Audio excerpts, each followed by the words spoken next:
Harold and the Purple Crayon by Crockett Johnson. One evening, after thinking it over for some time, Harold decided to go for a walk in the moonlight. There wasn't any moon, and Harold needed a moon for a walk in the moonlight, and he needed something to walk on. He made a long straight path so he couldn't get lost, and he set off on his walk, taking his big purple crayon with him. But he didn't seem to be getting anywhere on the long straight path, so he left the path for a shortcut across a field, and the moon went with him. The shortcut led right to where Harold thought a forest ought to be. He didn't want to get lost in the woods, so he made a very small forest with just one tree in it. It turned out to be an apple tree. The apples would be very tasty, Harold thought, when they got red. So he put a frightening dragon under the tree to guard the apples. It was a terribly frightening dragon. It even frightened Harold. He backed away. His hand holding the purple crayon shook. Suddenly he realized what was happening. But by then Harold was over his head in an ocean.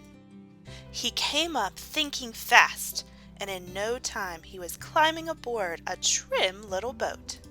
He quickly set sail, and the moon sailed along with him. After he sailed along enough, Harold made land without much trouble. He stepped ashore on the beach, wondering where he was. The sandy beach reminded Harold of picnics, and the thought of picnics made him hungry, so he laid out a nice, simple lunch. There was nothing but pie, but there were all 9 kinds of pie that Harold liked best. When Harold finished his picnic, there was quite a lot left. He hated to see so much delicious pie go to waste. So Harold left a very hungry moose and a deserving porcupine to finish it up, and off he went, looking for a hill to climb to see where he was. Harold knew that the higher he went up, the farther he could see, so he decided to make the hill into a mountain.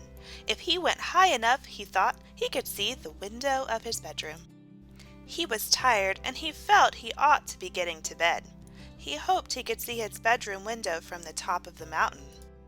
But as he looked down over the other side, he slipped, and there wasn't any other side of the mountain. He was falling in thin air. But luckily he kept his wits and his purple crayon. He made a balloon, and he grabbed onto it.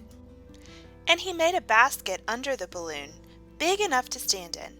He had a fine view from the balloon, but he couldn't see his window. He couldn't even see a house. So he made a house with windows, and he landed the balloon on the grass in the front yard. None of the windows was his window. He tried to think where his window ought to be. He made some more windows. He made a big building full of windows. He made lots of buildings full of windows. He made a whole city full of windows. But none of the windows was his window. He couldn't think of where it might be. He decided to ask a policeman.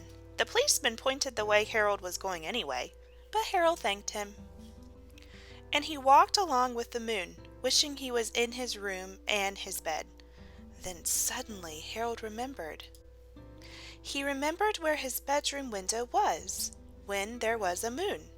It was always right around the moon. And then Harold made his bed. He got in it, and he drew up the covers. The purple crayon dropped on the floor, and Harold dropped off to sleep.